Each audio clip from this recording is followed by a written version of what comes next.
Buen día, chicos, ¿qué tal? ¿Cómo están? Bueno, ahora sí me parece que estamos en condiciones de empezar la clase. A ver, ahí termino de admitir. Bueno, bienvenidos a la clase de hoy. Gracias a todos por sumarse. Gracias, profe, también por tomarse el tiempo de dictarnos la clase de apoyo. Va a ser sobre los temas que van al segundo parcial de Derecho Penal. Para el primer parcial ya habíamos hecho una clase de apoyo también con el profe Altamira, que había sido muy positiva, le había servido a muchos chicos para sacarse dudas, así que estoy segura de que esta clase también va a servir. Desde Juntos por Derecho queremos acompañarlos a ustedes en todo este proceso que están transitando por la facultad y brindarles las mejores herramientas para que puedan llegar a los exámenes bien preparados y con confianza. Los invito a que aprovechen al máximo el espacio de hoy para consultar todo lo que quieran al profe, que tiene mucha claridad para explicar. Si pueden prender las cámaras estaría genial, y si no, bueno, en cuanto quieren hacer una consulta, porque el profe va a explicar los temas en base a las preguntas que les vayan haciendo. Si quieren hacer una consulta, prenden el micrófono o lo ponen en el chat. Así que bueno, ahora sí, los dejo con el profe para que tengan la clase de hoy.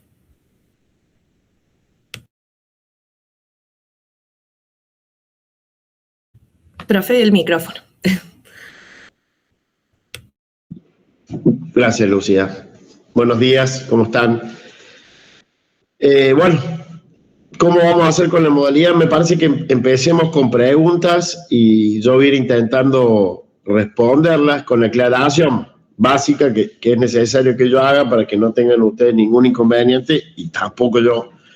Que, bueno, cada docente hace hincapié en algunos temas en particular y cada docente tiene una forma de desarrollar los temas que están en la unidad de estudios que ustedes tienen, ¿no? Y de hecho, hasta me ha pasado, ayer estábamos haciendo una clase de repaso con los chicos de mi comisión y bueno, en algunos delitos vemos que hay una distinta forma de pensar, ¿no? De acuerdo al texto sugerido, que es el manual de la cátedra, los 2 tomos del manual de la cátedra, que está dirigido por Sánchez Freites y por Arocena, con lo cual, bueno, tengan esa prevención de que todo lo que les diga yo tiene sus matices, repasen sus apuntes y, bueno, vean claramente a dónde apuntan. Bueno, no sé si quieren que comencemos con algunas preguntas y los escucho, porque obviamente es muy vasto los temas que están incluidos en este segundo parcial, así que no voy a desarrollar las tantas bolillas que han incluido, que además seguramente deben ser diferentes de acuerdo al docente que tenga asignado usted en la comisión en la cual están incorporados. Los escucho.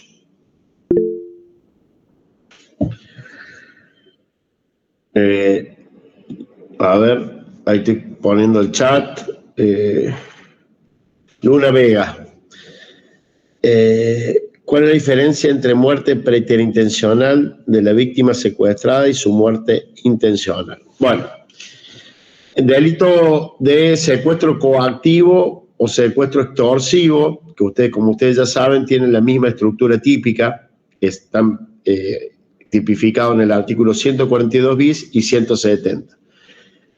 Más allá de la respuesta al interrogante de Luna, debo hacer una pequeña introducción, ¿no? El secuestro extorsivo es cuando uno se sustrae, se retiene y se oculta a una persona con un propósito específico, que es en el 142, que es el secuestro coactivo, es que se haga, no se haga o se tolere una conducta, y en el 170 que se pida un rescate. Es por eso que se dice que en el secuestro coactivo la afectación del bien jurídico es la libertad, y en el secuestro extorsivo hay 2 bienes jurídicos afectados, que es la libertad, como así también la propiedad de la persona que es obligada a pagar el rescate, que puede ser la propia víctima o un tercero. Pero la pregunta apunta a la calificante, es decir, ¿qué pasa? Porque la calificante prevé distintas sanciones cuando el resultado del secuestro extorsivo es la muerte de la persona que se encuentra cautiva, ¿tá? Y tenemos el secuestro extorsivo o coactivo agravado por la muerte no querida de la víctima, y cuando el secuestro de la víctima termina con el asesinato de la persona secuestrada. Bueno, en el primer supuesto, que es la muerte no querida, quedan comprendidas las muertes culposas y las muertes preterintencionales.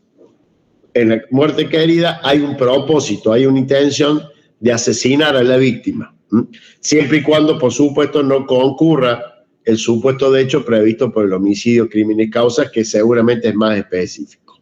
Pero ¿cómo diferenciar una agravante de la otra dentro de la estructura típica del secuestro extorsivo o coactivo, según sea el caso? Está dado por el propósito. Si hay un dolo, hay la intención de asesinar a la víctima, estábamos en el segundo supuesto, muerte no querida. ¿Qué homicidios o qué muertes quedan comprendidas en el primer supuesto, muerte no querida? Bueno, puede quedar comprendida acá como vos lo consignas en la pregunta, un homicidio preterintencional. En el marco del cautiverio de la víctima, le haces un golpe con la mano o con algún elemento que razonablemente no debería causar la muerte, esa persona cae, se golpea y se muere. Bueno, eso quedaría claramente en el homicidio, en el agravante de homicidio, muerte no querida por parte de los autores, ¿tá? O una muerte por negligencia o por imprudencia, como podría ser que muera asfixiado por el amarre que se efectuó a los efectos de que la víctima no se sustraiga de la situación de cautiverio en la cual se encuentra. Bueno, en el caso de la muerte querida o intencional, la pena es perpetua.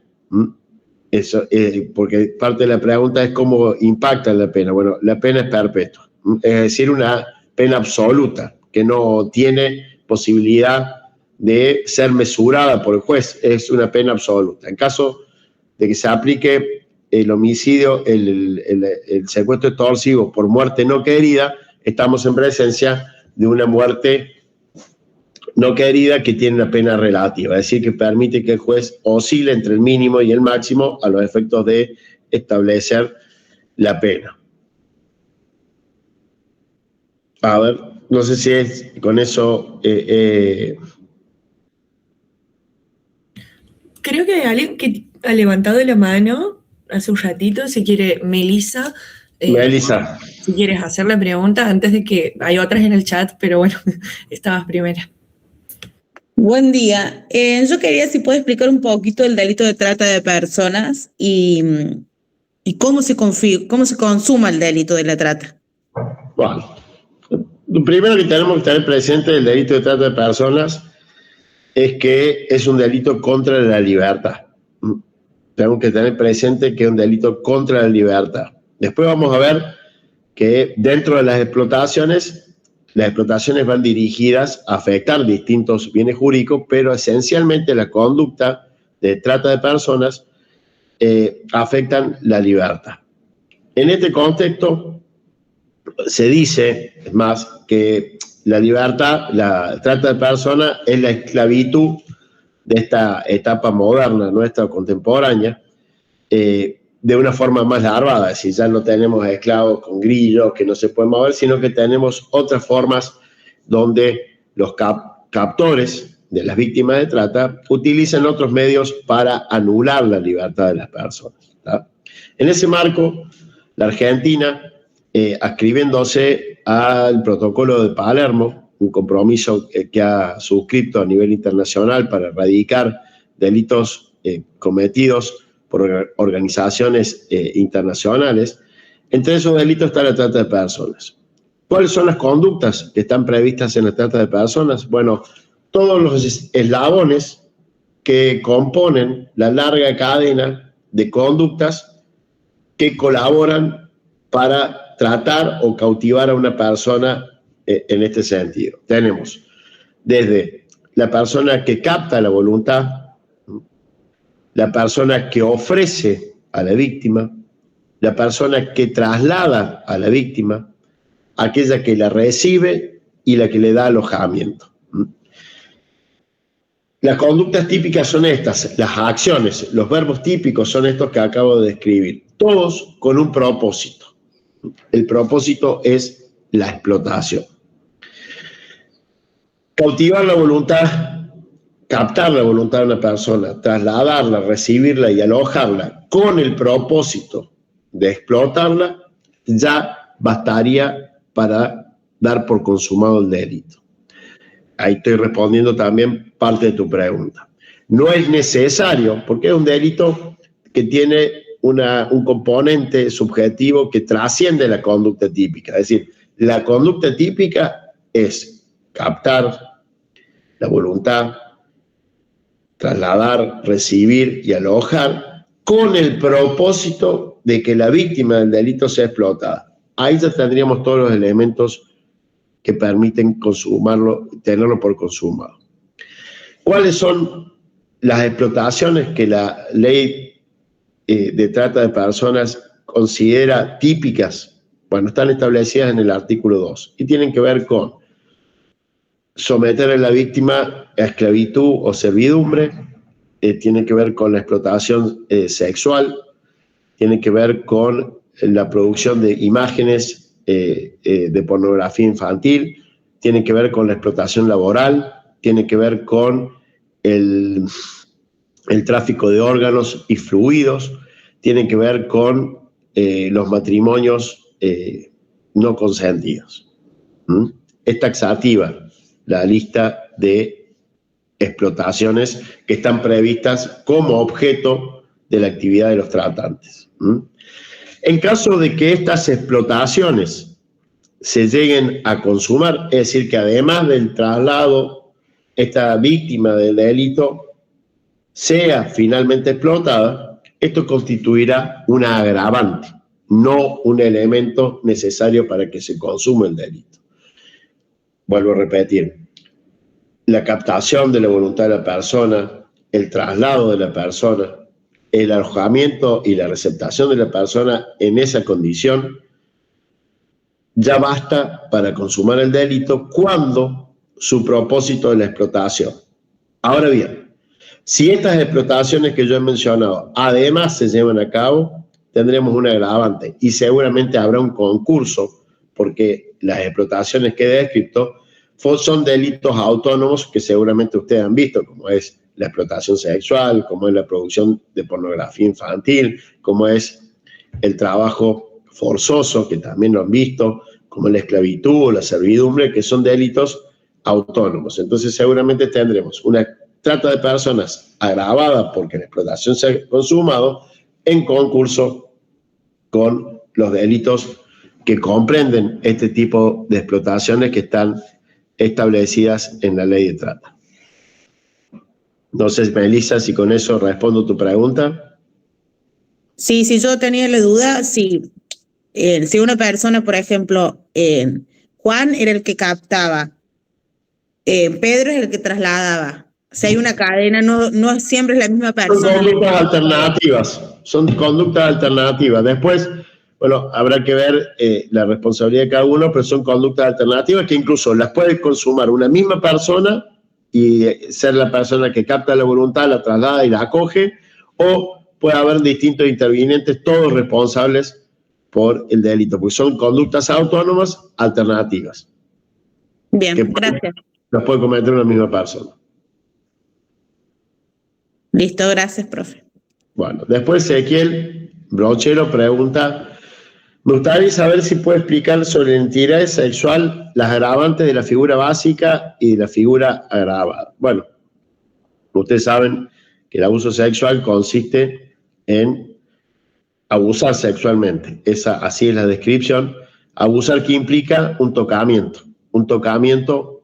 en las partes genitales o que tengan significación sexual por parte de la víctima. Puede ser un tocamiento que hace sujeto activo sobre la víctima o un tocamiento que pueda hacer obligar el sujeto activo a que la víctima haga sobre el sujeto activo. Y últimamente, a partir de un caso que ha sido resonante, que algunos docentes lo hemos desarrollado en nuestras comisiones, que fue publicado creo que en distintos periódicos, pues yo en su momento lo hice a través de la publicación de La Nación, el caso de hacerse tocar a la propia víctima, ¿no? El caso de una persona que se encontraba detenida y a través de su teléfono celular entró en contacto con una menor de edad y con distintos medios logró bloquear su voluntad y obligarla a que ella misma toque partes genitales. Entonces se consideró un abuso sexual. Entonces tenemos claro que el abuso sexual implica un tocamiento hacia la víctima o de la víctima hacia el sujeto activo, y también hoy también comprende los tocamientos que son obligados a que haga la propia víctima sobre su cuerpo. El tocamiento puede ser con las partes humanas, digamos, del cuerpo, o también puede utilizarse objetos que se usen como instrumentos.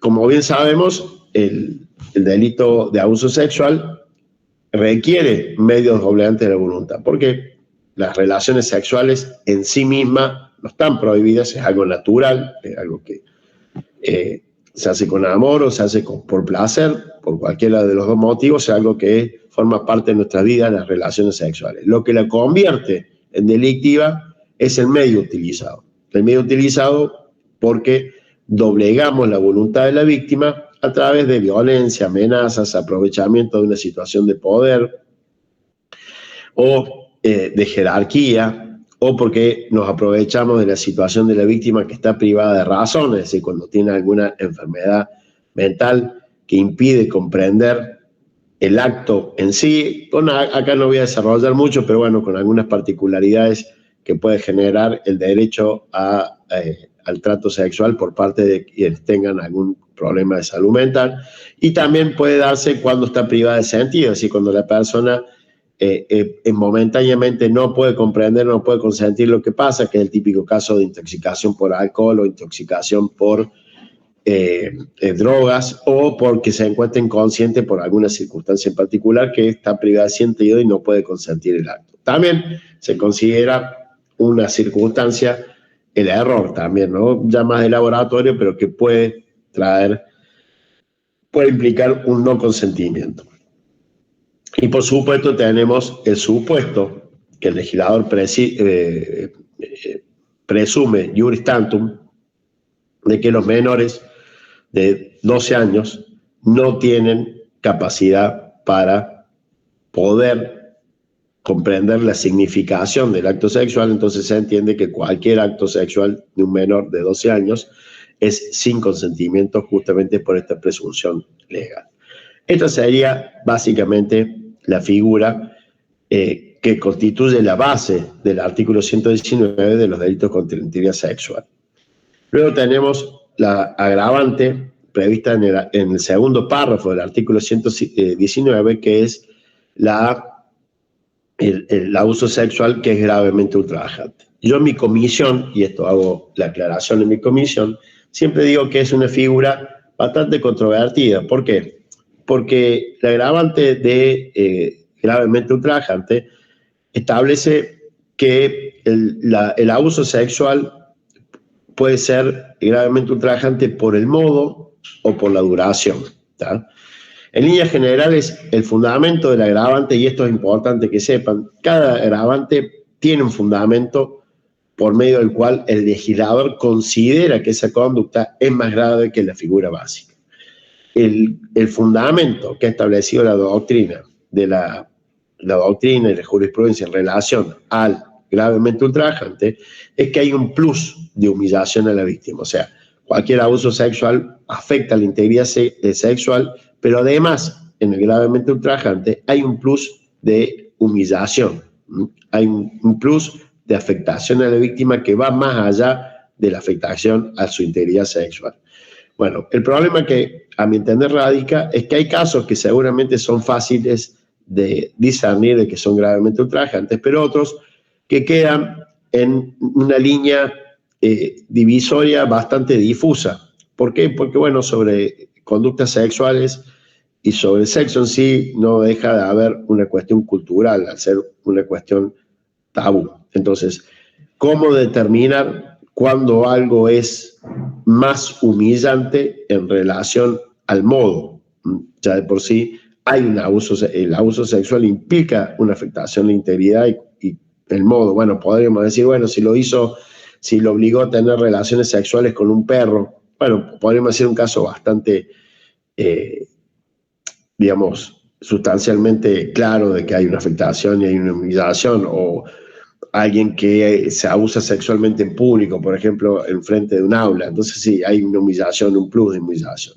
Bueno, en relación al tiempo, que bueno, un abuso sexual que se prolonga todo un día o que se prolonga en un lapso de tiempo. Ahora, ¿qué pasa si la cuestión a resolver es un abuso sexual donde estamos hablando de una hora, de minutos? Bueno, difícil de resolver algunas cuestiones que tienen que ver con esto. Y luego tenemos la agravante del abuso sexual cometido con acceso carnal. Bueno, el legislador en esto nos ha ahorrado el trabajo a los docentes, a la doctrina y a la jurisprudencia, en el sentido que siempre hubo una discusión sobre el acceso carnal, qué comprendía, qué vías comprendía, porque antes había una discusión si la boca queda comprendida, si el ano, si no, si sí. Bueno, ahora el legislador, con las últimas modificaciones que ha efectuado sobre este artículo en particular, ha zanjado cualquier tipo de discusión. Las vías de acceso son el ano, la vagina y la boca, siempre y cuando la vía de acceso con el pene son la boca, el ano y la vagina. En eso ya no hay discusión.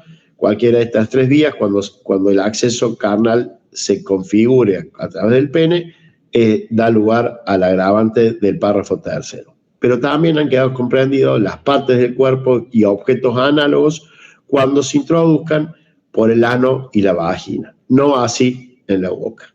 Esto ha terminado una discusión que fue larguísima acerca de si la boca era o no un orificio con erógeno y esto, y si era copulativo, ¿no? Bueno, ya hoy no hay discusión. Creo que esto nos ha ahorrado muchísimo de explicaciones biológicas, culturales, en torno a determinar cuándo hay un acceso carnal. También debemos saber que el acceso carnal en todos los delitos que nosotros estamos asumiendo, hoy la posibilidad es que el sujeto activo como el sujeto pasivo sea tanto el hombre como la mujer, porque hoy claramente puede ser un hombre que accede carnalmente a una mujer o una mujer que obliga a un hombre a que la acceda carnalmente, algo que puede darse seguramente con abusos de poder o abusos de autoridad o bajo otras circunstancias. También puede suceder una mujer que acceda a otra mujer, porque hoy comprende también las partes del cuerpo y objetos análogos, y también puede darse claramente el acceso carnal que un hombre hace a otro hombre. Imagínense todas las posibilidades que hoy tenemos de acuerdo a la descripción que acabo de realizar en torno a estas tres agravantes. Entiendo que con eso está de alguna forma satisfecha la pregunta de la compañera. Estoy viendo alguna otra pregunta, porque hay muchas.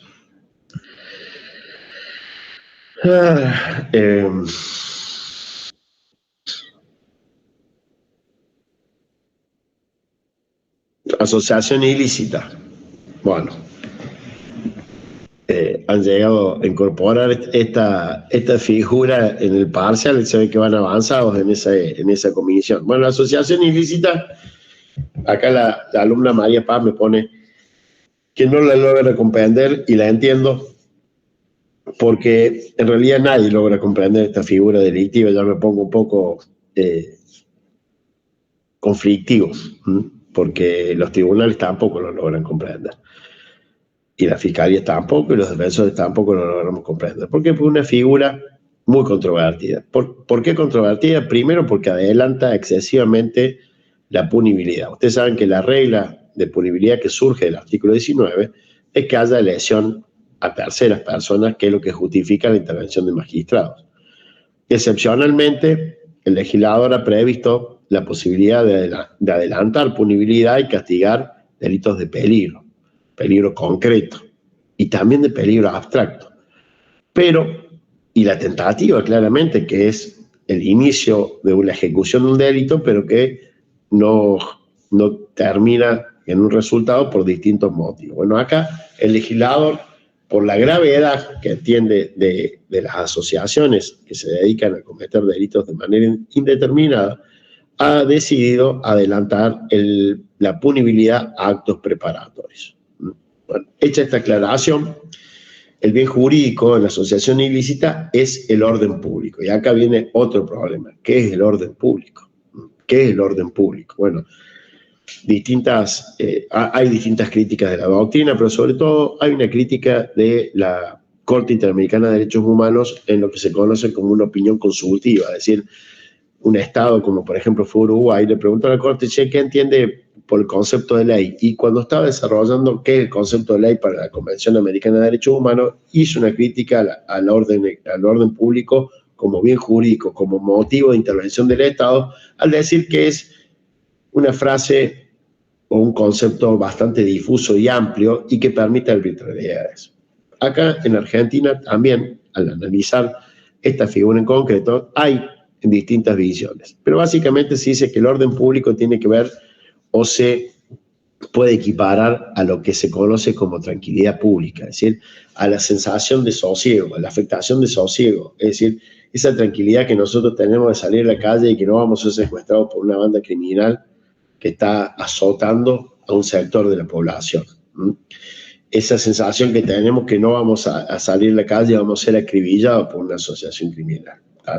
Este siempre fue el entendimiento de esta figura y es esta razón lo que ha justificado este adelantamiento de pena excesivo llevado a actos preparatorios. Es decir, son bandas criminales que afectan de tal modo la tranquilidad de la gente de vivir en sociedad que incluso justifican ir en contra de la Constitución y adelantar la pena a actos que todavía ni siquiera han tenido principio de ejecución, es decir, actos preparatorios, acuerdos.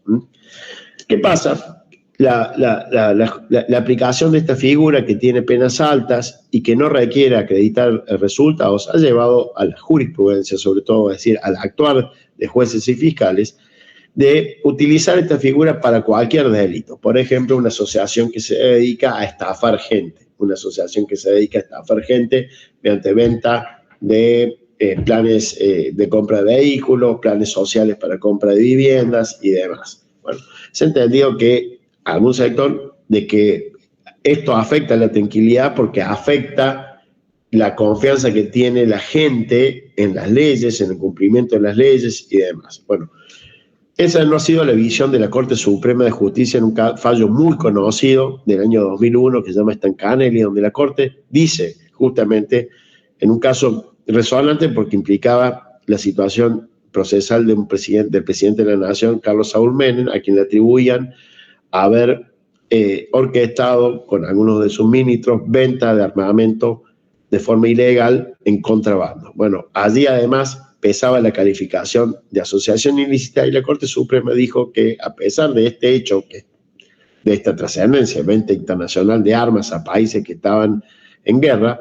consideró que este delito requería generar, para lesionar el bien jurídico, intranquilidad en la sociedad y que esto no generaba ninguna intranquilidad en la sociedad. Bueno, yo creo que comparto que el origen de la figura es justamente generar tranquilidad y no cualquier conducta o cualquier delito es apto para generar esa situación de intranquilidad en la sociedad de modo tal que se justifique este adelanto de pena. Esta aclaración bastante larga sobre el bien jurídico y el origen de la figura, desde el punto de vista típico se requiere un acuerdo de voluntades, un pacto, que obviamente nunca lo vamos a ver materializado en un instrumento público, porque nadie va a conformar una sociedad a ir a una escribana, ni van a hacer un estatuto, ni nada por el estilo. Sí, un acuerdo tácito o verbal, o que pueda ser probado de cualquier forma, entre al menos 3 personas, porque este es el otro requisito que es numérico, que sean 3 personas que se pongan de acuerdo a cometer delitos de manera indeterminada. Estos delitos pueden ser cualquiera, a mi entender, tienen que tener la capacidad de generar una intranquilidad en la sociedad, pero estos delitos pueden ser cualquiera. Se dice que hay asociaciones ilícitas heterogéneas, es decir, homogéneas, perdón, aquellas que dicen, bueno, el acuerdo es para cometer delitos contra la propiedad y hacemos una mutual tendiente a estafar a los supuestos asociados de la mutual o beneficiarios de la mutual, mediante que créditos falsos y demás, o la venta de motocicletas con planes de cuotas. Bueno, acá es homogéneo porque los delitos indeterminados son exclusivamente delitos contra la propiedad, concretamente estafas en términos 172. Pero también la asociación ilícita el acuerdo de voluntad de 3 personas puede tener por objeto a futuro cometer delitos heterogéneos, es decir, por ejemplo, una banda peligrosa que además de cometer asaltos a bancos, se dedica a cometer homicidios como sicarios o cualquier tipo de delito grave que tenga que ver con los fines de esa asociación tan particular. El delito se consuma desde el mismo momento en el cual se entiende que la conformación del acuerdo tácitamente o formalmente queda establecido y se sigue cometiendo, es decir, es un delito permanente, mientras esa asociación permanece en esa situación de antijuricidad, es decir, mientras ese acuerdo perdure en el tiempo y se termina de consumar por decisión de los asociados, ya sea porque todos deciden desactivar la asociación o porque el número deja de tener a 3 personas como integrantes, ya sea que se bajan 1 o 2 y ya no quedan conformado el número mínimo legal establecido, o porque el accionar de la justicia o cualquier otra circunstancia haga que la situación de antijuricidad que permanece en el tiempo deje de perdurar y la asociación ya no tenga ningún tipo de funcionamiento. Podemos hablar muchísimo de la asociación ilícita, se dice que, es un delito difícil de probar, estas son cuestiones probatorias que exceden al derecho penal 2, pero sí hay una discusión de qué, desde el punto de vista típico, a partir de qué momento puede considerarse que existe la asociación o que uno es parte de la asociación. Bueno, se dice que solamente el acuerdo no basta, sino que para ser miembro de la asociación implica tomar intervención a través de alguna participación concreta o un aporte concreto al funcionamiento de la asociación, lo cual de alguna forma permite salvar la afectación del principio penal de acto, ¿no? Nosotros necesitamos un hecho para que recién el derecho penal pueda intervenir en el juzgamiento de nuestras conductas. Bueno, justamente ser miembro implica participar, hacer algo en la asociación para que a partir de ese momento pueda reprocharme a mí una conducta penalmente típica. Bueno, me parece que ir más allá de lo que acabo de decir puede complicar la situación de ustedes como si es una pregunta del parcial. No sé, María Paz, ¿entendés que está bien o tenés alguna pregunta más? Bueno, después hay una pregunta de Tomás Semprino que me dice, profe, necesito diferenciar defraudación con estafa. Voy a hacer una aclaración bien simple acá y sigo con otra pregunta. Defraudación es el género. La defraudación implica una afectación a la propiedad de una persona, es el género, y tiene 2 subespecies, la estafa y el abuso de confianza. Vamos de nuevo. Defraudación es afectar la propiedad de una persona. ¿Qué puede realizarse? ¿Por una estafa o por un abuso de confianza? Por una estafa implica que el sujeto desde el principio tiene la intención, tiene el dolo de generar la defraudación, es decir, el perjuicio patrimonial perjudicial para la víctima.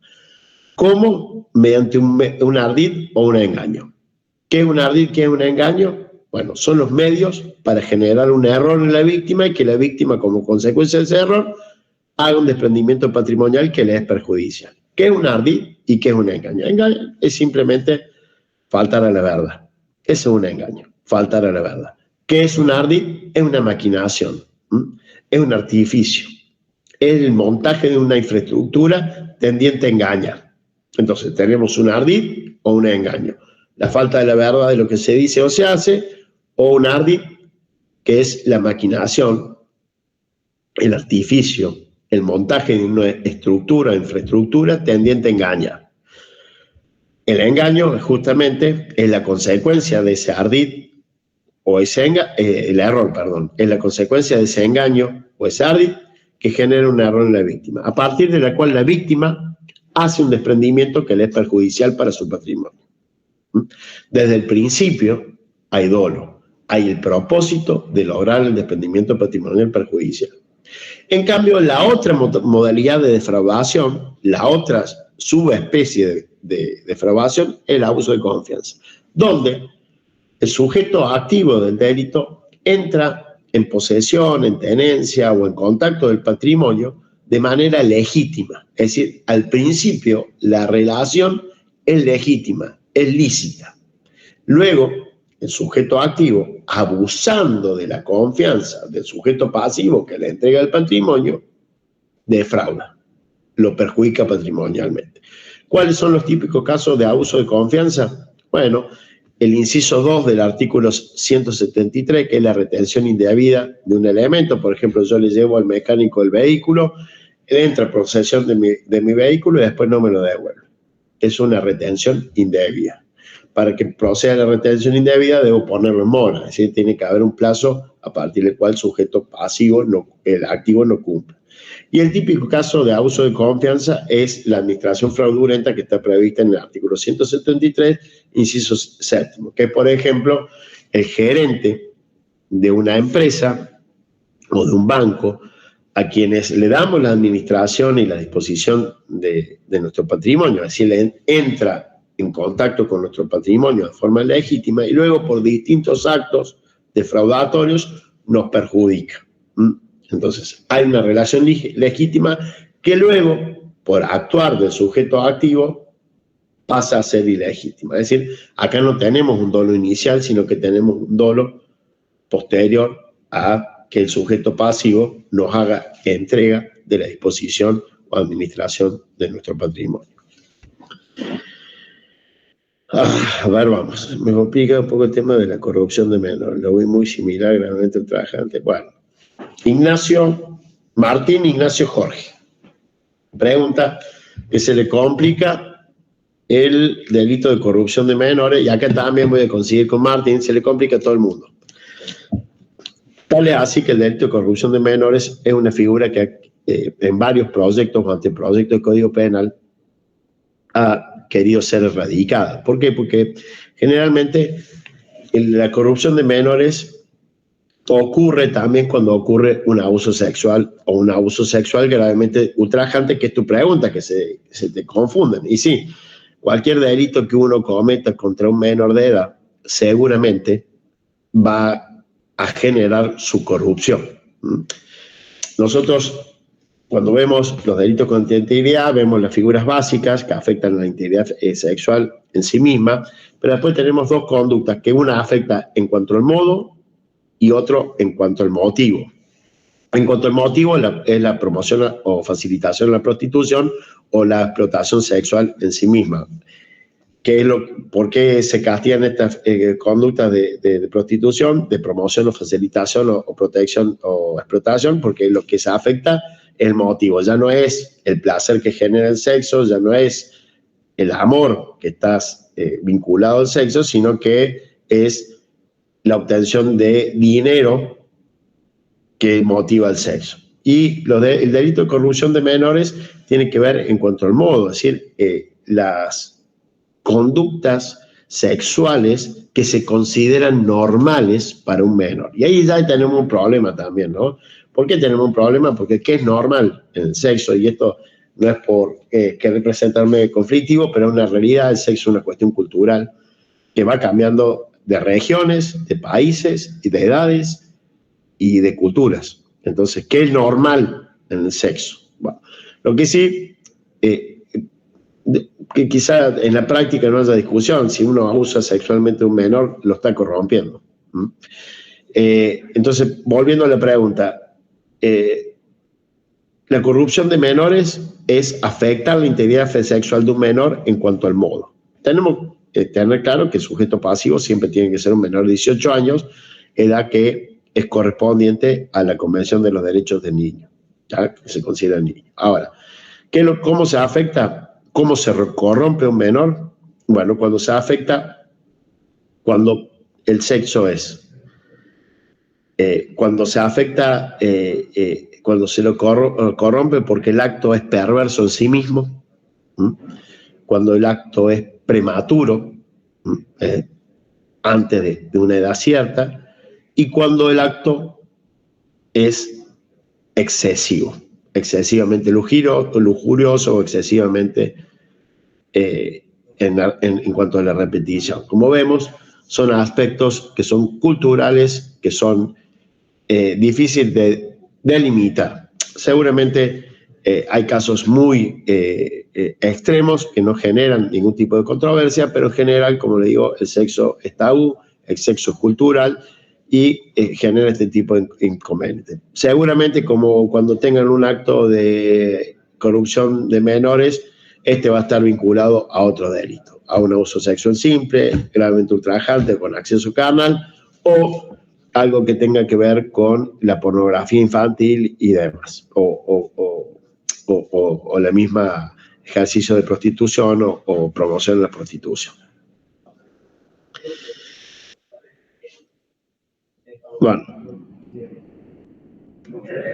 Bueno, la pregunta de Sonia Verónica acabo de responderla en este mismo. Fátima Luján. ¿Podría explicar los delitos de hurto y robo, más que nada el último? Bueno, hurto y robo, delito contra la propiedad. El hurto es una figura que parece simple, pero que tiene todas sus particularidades. Es el apoderamiento, conducta típica, de una cosa mueble total o parcialmente ajena. Bueno, vamos con lo más discutido, que es el apoderamiento. Apoderarse implica, primero, desapoderar a la víctima y luego poder ejercer actos de disposición. Esto ha generado dos posiciones. Un sector considera que el delito se consuma, era Ricardo Núñez, con el desapoderamiento, es decir, cuando la persona le saca la cosa mueble a su titular y con la intención de llevar a cabo actos de disposición sobre ella como si fuera dueño. ¿Tá? Ahora bien, otro sector que no comparte esta doctrina dice, no, en realidad la figura está hablando de apoderamiento, no de desapoderamiento. Entonces estamos cambiando el sentido gramatical de la ley. La conducta consiste en apoderarse. Y cuando uno se apodera, no solo basta con desapoderar, sino que efectivamente deben llevarse a cabo actos de ejercicio de dominio pleno sobre la cosa mueble. Yo siempre doy un ejemplo. Yo estoy en la facultad, está mi teléfono celular sobre la mesa, un alumno se lo lleva y yo lo veo y lo voy persiguiendo, entonces nunca puede ejercer acto de dominio porque claramente hay una persecución sobre él que implica que él no pueda disponerlo. Ahora, si el alumno se lleva el teléfono y se lo lleva a la casa o ya sale de la facultad y no está a mi vista o no hay ninguna persecución, claramente ya puede ejercer actos de poder. Bueno, eso es lo más conflictivo. Después tenemos qué son cosas muebles. Bueno, ahí nos remitimos a las definiciones que hay en el Código Civil y Comercial de la Nación, eso tienen que repasarlo, y la equiparación que hay con la energía eléctrica, los datos y demás, todo que está regulado hoy en el Código Penal, lo cual permite decir que el robo de energía eléctrica o el robo de una señal de Internet es parte de una equiparación a cosa mueble y por tanto puede ser objeto del delito de hurto. Debe ser parcialmente ajena, es decir, total o parcialmente ajena. Porque puede pasar que yo tengo un bien, por ejemplo, en codominio con mi hermano, un vehículo que compramos los dos y no es totalmente mío, entonces puedo parcialmente hurtarlo. También, y lo más importante, es el elemento típico, el elemento normativo del tipo, que es que sea ilegítimo, que sea ilegítimo el apoderamiento. ¿Por qué? Porque hay muchas veces que el ordenamiento jurídico en general nos autoriza a apoderarnos de cosas muebles que sean de otras personas. Típico caso, la grúa cuando nos lleva el vehículo que hemos estacionado mal, el embargo y secuestro que viene a hacer el oficial de justicia con motivo de un orden judicial. En tal sentido, hay distintos otros supuestos que pueden hacer legal el apoderamiento. Entonces el legislador, al consignar este elemento normativo, el tipo, lo que hace es facilitar nuestra tarea como operadores jurídicos y eliminar la tipicidad sin necesidad de avanzar en un análisis en la antijuricidad. Luego tenemos el robo.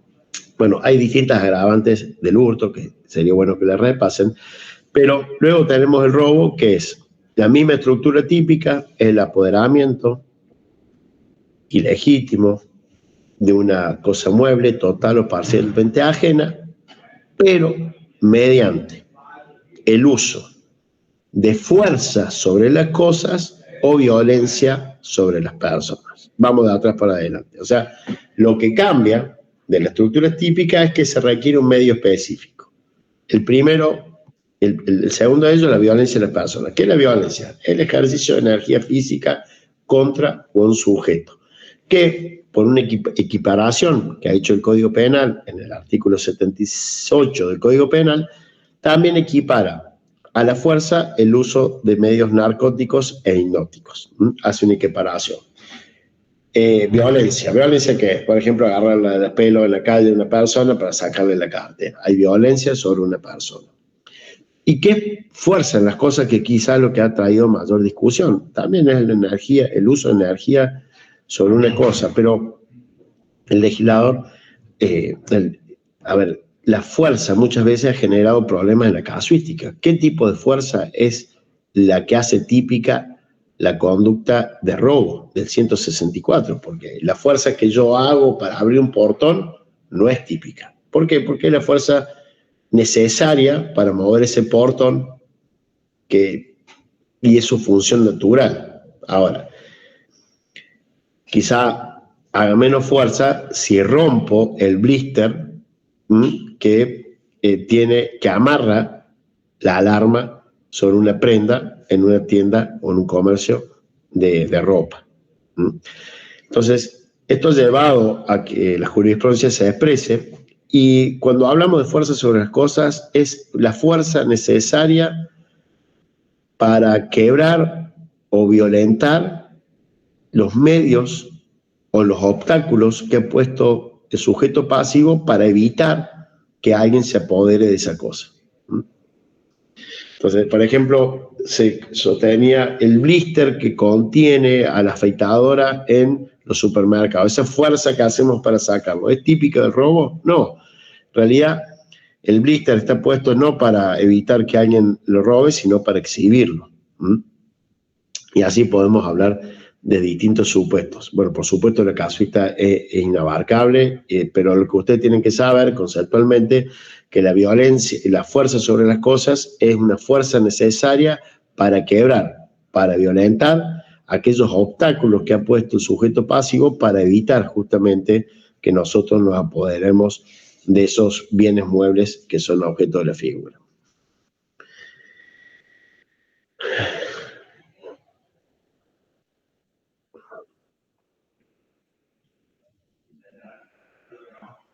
Bueno, acá tenemos en qué casos concursa el robo con violación de domicilio. Y bueno, por ejemplo, la típica entradera. Yo estoy en la puerta de tu casa, vos estacionás, te pongo una pistola en la cabeza y entro a tu domicilio y te robo. Ahí hay una violación de domicilio con robo. Acá quizá vale la pena hablar de la regla de subsidiariedad de la violación de domicilio, ¿no? ¿Qué quiere decir la regla de subsidiariedad? Es decir, se aplica la violación de domicilio siempre y cuando no exista otro delito más severamente penado que contemple la violación de domicilio como parte de la estructura del delito. ¿Cuáles serían los casos? Por ejemplo, el hurto con escalamiento. O sea, el hurto con escalamiento, ustedes saben que es para ascender o para descender. El fundamento del hurto con escalamiento es la obstinación y el esfuerzo que muestra el sujeto activo para vencer los obstáculos que hemos puesto para que no se apoderen de las cosas muebles. Pero el escalamiento implica escalar, o también la doctrina, yendo en contra del principio de legalidad, también considera que puede escalarse, por ejemplo, ingresando por abajo de un túnel o por abajo de la reja, porque comprende, digamos, la esencia del agravante, pero prevé el escalamiento a un inmueble, con lo cual estamos hablando de que ya el hurto agravado por escalamiento está comprendiendo como elemento del tipo delictivo tácitamente el ingreso a un inmueble. Entonces, aquí funciona la regla de subsidiariedad y el delito queda atrapado por la figura más severamente penada, que es el hurto agravado por escalamiento. Lo mismo puede pasar con el robo con infracción, que ya sabemos que es cuando para robar rompemos, quebramos o afectamos un inmueble que esté ocupado para apoderarnos de las cosas muebles que están en su interior. Bueno, acá esta figura también prevé tácitamente el ingreso a un domicilio sin el consentimiento del titular. Acá en estos casos no se daría el concurso justamente por la regla de subsidiariedad. Todos los otros supuestos que no sean estos, o algunos que se me puede estar pasando, daría lugar al concurso de delitos.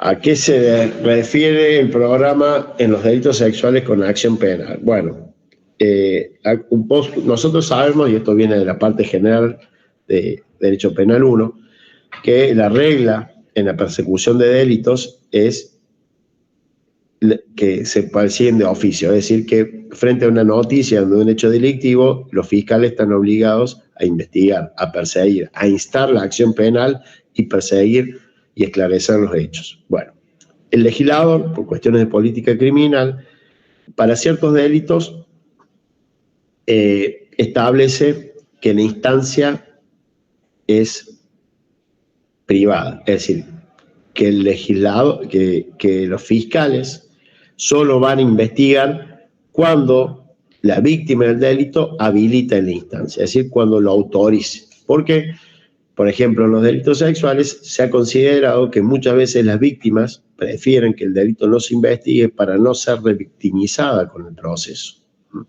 El proceso penal claramente genera recuerdos, genera situaciones muy violentas desde el punto de vista del trato, la exposición y demás, que han sido consideradas en un balance por parte del legislador que dice, en los delitos sexuales es la víctima quien debe decidir si se investiga o no se investiga. Entonces, cuando hablamos de acción penal, estamos hablando que los delitos sexuales tienen esta característica particular, es decir, solamente salen de la regla de persecución de oficio a esta excepción, que es la instancia privada, la habilitación que hace la víctima para que el fiscal pueda investigar. Buen día. ¿Cómo puedo diferenciar rapto de secuestro coactivo? Bueno, en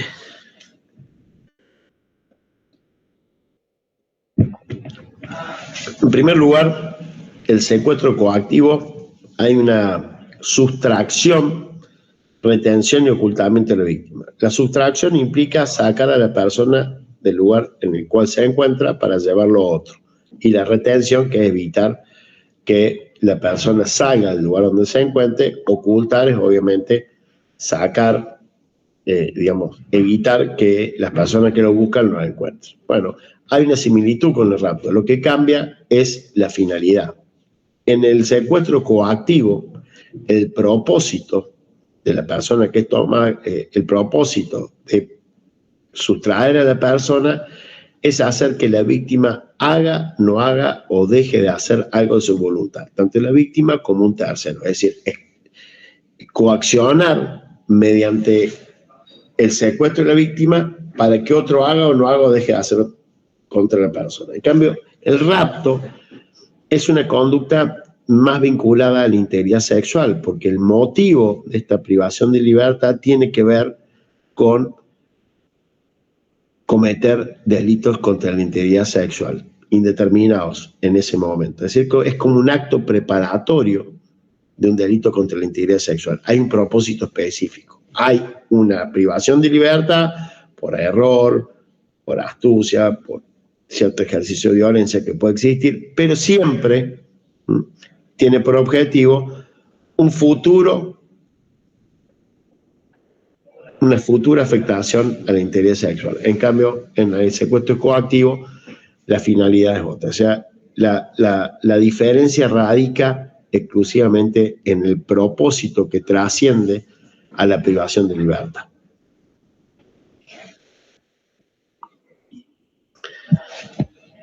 Bueno, yo no sé si he contestado todas las preguntas, pero lamentablemente me tengo que retirar porque tengo un compromiso, una audiencia ahora en minutos y necesito hacer algunos preparativos previos. Espero que les haya servido. No me abro más preguntas, pues la verdad que se me fue el tiempo, parece que era, me faltaba, por ahí me he extendido más en algunos temas, discúlpenme si así ha sido, pero bueno, tenía previsto 1 hora, me tengo que ir inmediatamente a terminar con este compromiso laboral que tengo. He cumplido con la hora, por lo menos. Bueno, Lucía, gracias por invitarme, lo que ustedes necesiten, siempre dispuesto. Bueno, tienen mi teléfono celular ahí si quieren, cualquiera contactarse conmigo para alguna pregunta en particular, ahí se los paso. Con la aclaración de que lo que hice al principio, bueno, tengan en cuenta y repasen sus apuntes, tengan bien presente para dónde va su profesor, principio de supervivencia estudiantil, como digo yo. Si el docente hace hincapié en ciertos temas, eso tiene que ser objeto justamente de atención de ustedes. Si va por una línea o una posición doctrinal específica, también es bueno. Es bueno hablar siempre en el mismo lenguaje del docente porque es más fácil que la entiendan. Hablar sobre los mismos textos, sobre las mismas posiciones, más que todo, esto más allá de que ustedes toman después más adelante alguna posición concreta sobre los temas que han estudiado, pero bueno, traten, esto se lo digo más que todo como estudiante, utilizar el mismo lenguaje, los mismos significados, ir por el mismo lado para que su labor se les haga más fácil. Bueno, un gusto haberlos acompañado en esta parte tan desagradable para todos que es rendir un parcial. Bueno, profe, muchísimas gracias y espero que les haya servido la clase a todos. Gracias. Hasta luego. Nos vemos.